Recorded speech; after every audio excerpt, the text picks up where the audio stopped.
Bedsheet এবং অন্যান্য যে কাপড় আছে সেগুলোকে অবলম্বন করে তারা দড়ির মতো বানিয়ে সেখান থেকে তারা ছাদ ফুটো করে সেখান থেকে পালিয়ে যায় এবং মৃত্যুদণ্ড কয়েদি 4 জনকে সেই চাষিবাজার এলাকা থেকে গ্রেপ্তার করতে সক্ষম হয়। জেলখানার নদীর ওই পারে ওখানে চাষিবাজার এলাকায় তারা অবস্থান নেয়। আমাদের কাছে যে ছবি ছিল এবং জেল কর্তৃপক্ষ আমাদের যে ছবি পাঠিয়েছিল সেই ছবির সাথে আমরা তাদেরকে মিলিয়ে আমরা মোটামুটি নিশ্চিত হই যে তারাই হচ্ছে সেই ব্যক্তি যে গতকালকে রাতে বগুড়া জেলা কারাগার থেকে 4 জন মৃত্যুদণ্ডাদেশপ্রাপ্ত কয়েদি তারা পালিয়ে যায় এবং এই খবরটি আমরা জানতে পারি রাত্রি আনুমানিক 3:55 এবং এই খবরটি জানার পরেই আমাদের অতিরিক্ত পুলিশ প্রশাসনের অর্থ এবং অফিসার ইনচার্জ সদর থানা ও সদর ফাঁড়ির যে সকল টহল দল যারা রাত্রিকালীন প্রহরায় ছিল তাদেরকে বেতার বার্তার মাধ্যমে সতর্ক করা হয় এবং আমাদের অফিসাররা তারা মাঠে বিভিন্ন জায়গায় অভিযান পরিচালনা করে এবং আমরা মূলত জেলখানার আশেপাশে যে জায়গাগুলো আছে সেগুলোকে সর্বোচ্চ গুরুত্ব দেই এবং এর ফলে আমরা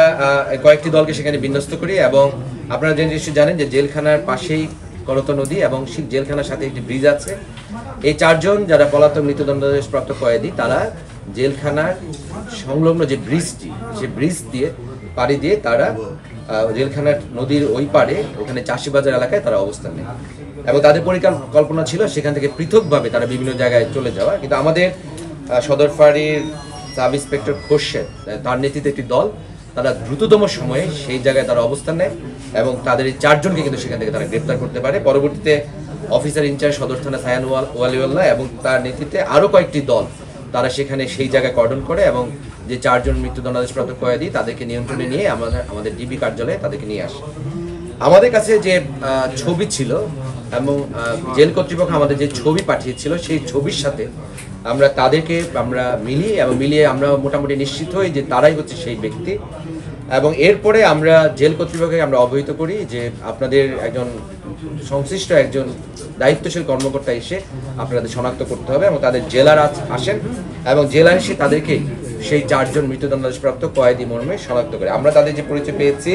একজন হচ্ছে মোহাম্মদ নজরুল ইসলাম মঞ্জুর, তার বয়স 60, তার বাড়ি হচ্ছে কুড়িগ্রাম। আরেকজন মোহাম্মদ ফরিদ শেখ, তার বয়স 28, তার বাড়ি বগুড়া। আরেকজন হচ্ছে আমির হামজা, তার বয়স 38, তার বাড়ি নরসিংদী। এবং আরেকজন হচ্ছে মোহাম্মদ জাকারিয়া, তার বয়স 31, তার বাড়ি হচ্ছে বগুড়ার কাহালু। আভিযানিক দল যারা ছিল তারা কিন্তু এক্ষেত্রে তাদের দ্রুত সিদ্ধান্ত গ্রহণ, তাদের ক্ষিপ্রতা এবং তাদের তড়িৎ গতিতে সেই স্থানে উপস্থিত হওয়া এবং তাদের যে বুদ্ধিমত্তার পরিচয়ের মাধ্যমে তারা মূলত এই 4 জন মৃত্যুদণ্ড কয়েদি 4 জনকে সেই চাষিবাজার এলাকা থেকে গ্রেপ্তার করতে সক্ষম হয়। এবং এটা আমরা বলতে পারি যে বাংলাদেশ পুলিশের যে নিবেদন, রাজশাহী রেঞ্জ পুলিশের যে নিবেদন এবং জেলা পুলিশ বগুড়ার যে নিবেদন সেটি কিন্তু প্রতিফলন এখানে হয়েছে। যে কোনো কার্যক্রম আসুক আমরা কিন্তু আমাদের কর্তব্যে আমরা অবিচল, আমরা দৃঢ়চিত্ত এবং মাননীয় ইন্সপেক্টর জেনারেল মহোদয় সরাসরি নির্দেশনা আমরা কিন্তু এই কাজটি করতে পেরেছি। তারা 4 জনই হচ্ছে একটি কন্ডেম সেলে অবস্থান নিত, প্রিজন সেলে অবস্থান নিত এবং সেখানে মূলত ফটকের পাশে একটি জায়গা যেটি হচ্ছে সাধারণত জেলে যারা কর্তব্যরত যারা তারা কিন্তু ভিতরে খুব একটা প্রবেশ করতো না, তাদেরকে আড়াল করে তারা মূলত একটি কর্নার এলাকায় সেখানে ছাদ ফুটো করে যে বেডশিট এবং অন্যান্য যে কাপড় আছে সেগুলোকে অবলম্বন করে তারা দড়ির মতো বানিয়ে সেখান থেকে তারা ছাদ ফুটো করে সেখান থেকে পালিয়ে যায় এবং পরবর্তীতে আবারও এই কাপড় এবং বেডশিট জোড়া দিয়ে তারা ওই সুউচ্চ প্রাচীর থেকে নিচে নেমে জাস্ট ব্রিজ পাড়ি দিয়ে তারা নদীর ওই পারে চাষিবাজারে অবস্থান নেয়। রাত 3:05 একটা ঘটনা ঘটেছে যে ফাঁসির দণ্ডপ্রাপ্ত আসামি আমাদের যে সেল ছিল সেলের ছাদ ফুটো করে 4 জন আসামি পালিয়েছে। তো এইটা জেল সুপার সাহেব আমাকে অবহিত করেছেন 3:55 আমি খবর পেয়েছি। সাথে সাথে আমি এডিএম সাহেবকে নির্দেশনা দিয়েছি ভিজিট করার জন্য এবং এডিএম সাহেব পুলিশকে নির্দেশনা দেওয়া হয়েছে। এডিএম সাহেব সহ পুলিশ সহ